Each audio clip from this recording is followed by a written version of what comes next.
Bear with us. But for now, though, we're going to have our guest anchor. Thank you very much, Edwin. You saved the day. Thank you for having me. Nice to have you here in studio. Nice to be here. All right, so Edwin Sifuna is running for the Nairobi Senatorial seat. Yes. How did you come to that, first of all? How did I come to run for the Senate seat in Nairobi? Because the last time, it was Kandui. Yes. And then all of a sudden things changed to Nairobi.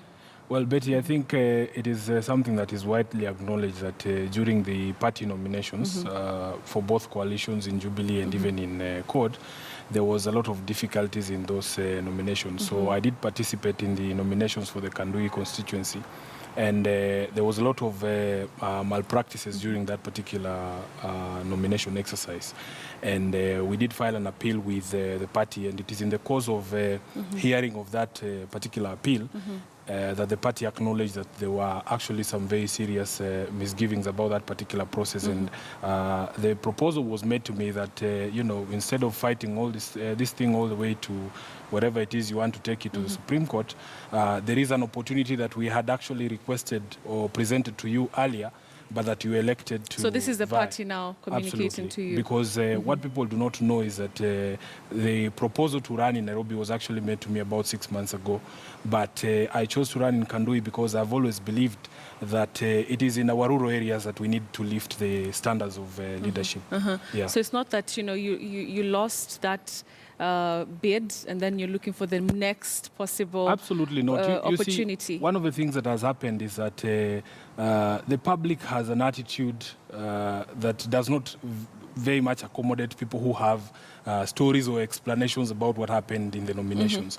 So that we have seen a lot of people who went through that particular process, and every time somebody speaks out about what they experience in their respective places, people are just taken to be crybabies. So the public has a very negative attitude that has actually cemented and fomented this culture of, unfair nomination, so that there is this aura that in the party nominations, it really doesn't matter what happens, you just get yourself declared winner, and everything after that is fine. All right, so you're saying that you did not just jump onto the next opportunity after you lost the Kandui one? Absolutely not. Okay. I mean, as I have told you, Yeah. if you look at the standards of representation in the places that we come from, for instance, in Bungoma County, there is maybe just one or two standout members of parliament in the 11th parliament. So that I feel that Nairobi always attracts the best talent. Everybody is coming to Nairobi to look for opportunity. Yeah. So that even in the political field, my attitude has always been that Nairobi will always be fine because it has a number of choices. I mean, the Nairobi is spoiled for choice. All the best talent is here.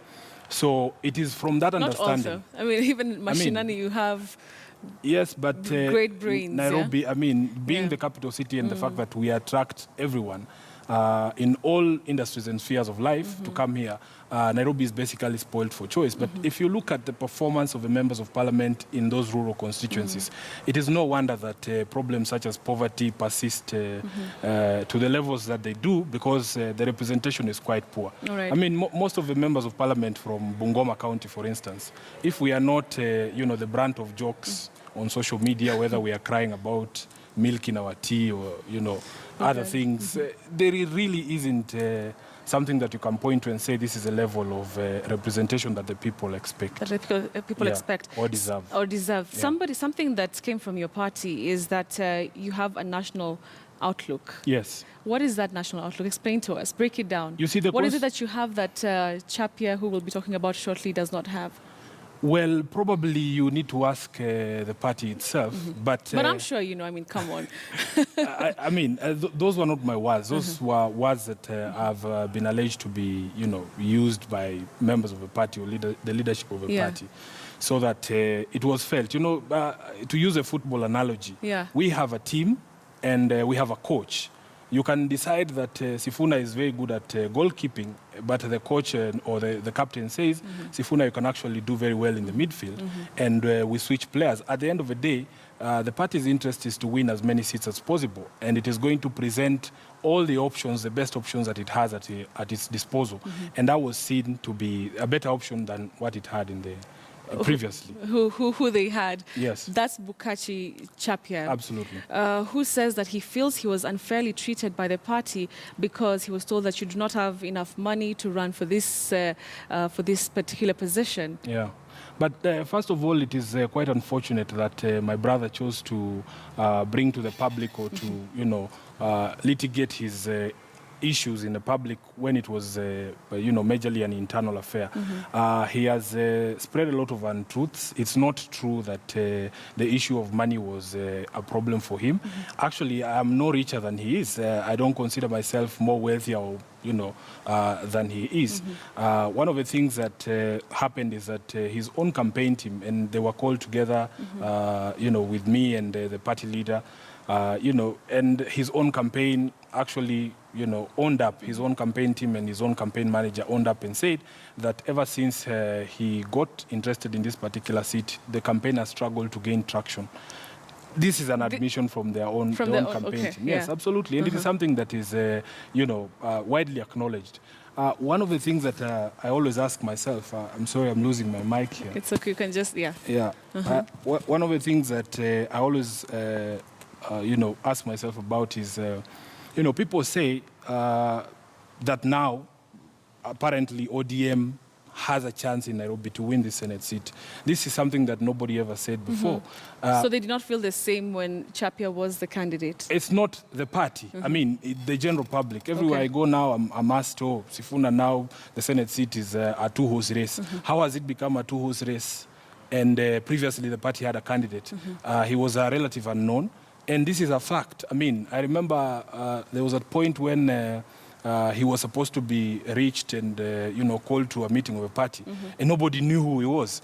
I remember the party leader asking the executive director of ODM, who is this guy? And the party leader and the executive director did not know who he was. I mean, so it is something that it has nothing to do with money or resources. At the end of the day, I believe that that is not what counts. You have to have what it takes for you to be able to mount a serious challenge and to do the job if in the likely event that you win the election. And talking about mounting a serious challenge, you have a competitor, Johnson Sakaja. I have 7 competitors. Okay, let's talk about, they said it's a going back to your comment about being a two-horse race. What is it that you're bringing to the table for the people of Nairobi? I mean, now that your attention was focused in Kandui, now you've shifted to Nairobi. You see, one of the things that people forget is that the role of a member of parliament does not change depending on where you come from or the area that you represent. At the end of the day, if you look at the constitution, you still have to play the role of representation of the people. You are, a legislator, a lawmaker, and oversight. So that the oversight that you do and the representation that you do, probably just a representation because of the areas that you come from might have different issues here and there. But most of the issues that face Kenyans are cross-cutting. For instance, right now, people are crying about the price of unga. I mean, it is the same in the constituencies in Meru, it is the same in the constituencies in Bungoma, it is the same here in Nairobi that the cost of living has become something that is, difficult for the ordinary mwananchi to cope with. So, it doesn't really matter. And by the way, many people will throw that at me and they forget that I have actually lived and worked in Nairobi for almost 20 years now. That's more than half of my life I have lived and worked in this city. So that I do understand the issues that affect us as the residents of Nairobi. Yes. So what substance do you have as Edwin Sifuna, and what exactly are you offering the people of Nairobi? You see, the good thing is that one of the things I believe in is that leadership is not something that happens during elections. Leadership is something that happens every time that a matter arises and people can be able to see what positions you've taken on a certain issue. I have basically been in the public limelight, to put it one way. Defending the rights of Kenyans, defending our constitution. I have been part of the legal team in CORD that we've been able to push back this, very retrogressive regime of Jubilee. And people know the role that I have played in securing the rights that Jubilee sought to erode. I remember times like when the Jubilee government was coming after you guys in the media. And even today, they have set up, programs to ensure that they emasculate the media. Even today, they have their own segments in the newspaper for advertising. So this is something that is meant to deprive media houses of the revenue so that you cannot exercise the freedom. I remember when journalists used to complain, Gaiseri would be on the news every day threatening to jail journalists. I remember when they passed that very retrogressive, what is it called, security laws amendment. And we were the lawyers of code that went to court to be able to fight that. Ask the bloggers in this country who is Edwin Sifuna when they were being thrown in jail for that, very retrogressive law on communication, use of communication gadgets. We have been at the forefront of fighting for the rights of Kenyans in this country, and people know the role that we played in the new Law Society of Kenya, for instance, because I am one person who will not suffer an injustice happening anywhere. And we believed at that particular point that we had a leadership that was not responsive to the membership. We ran on a 10-point manifesto at the LSK, and if you have any lawyer friends, and I'm sure you do, you can ask them, how has Sifuna's manifesto been implemented up to today? Okay. We are almost coming to the end of our term, and we've done 98% of the promises that we made to the members of the Law Society of Kenya. All right. So I believe people know who Sifuna is. You believe, okay. Absolutely. So going back to the substance of this all, Mike Mbuvi has been the senator. Yes. And you talk to people in Nairobi, and they will tell you things that they feel that Mike Mbuvi has been able to, to offer them for the last 4.5 years. Yes. So what is it that you're going to be doing for these people who have been offered some things that is by that is the a senator? fantastic question, Betty, because what you need to understand, first of all, is that you have to ask yourself the question, why is it that people feel the way they do about Mike Sonko? One of the things that you cannot do is to fault philanthropy. I mean, if God has been able to bless you with material things, and then you are able to step in and solve one or two issues about the life of people, I mean, people will feel that you actually care. Politics largely is also about how you make people feel.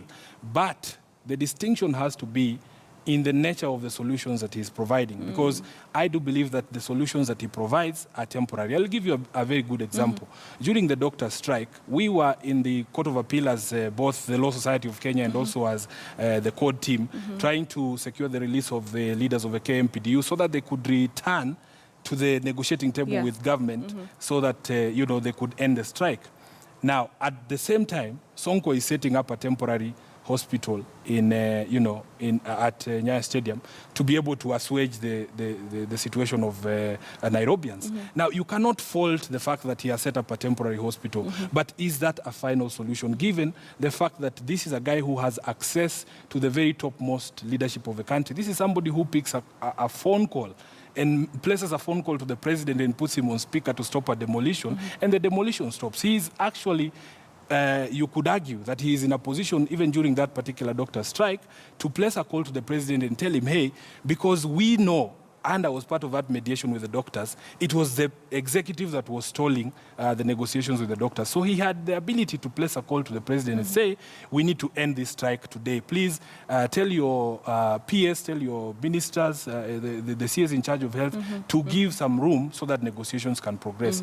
And then you have to look at Article 96 of the Constitution that spells out the work of a senator, and then measure Mike Sonko against those parameters that have been set under Article 96. So if it is representation of the people of Nairobi on the Senate floor, what is the most memorable thing that jumps to mind in this 11th session of Parliament that he has, presented on the floor of the House to, in fulfillment of the role of a senator?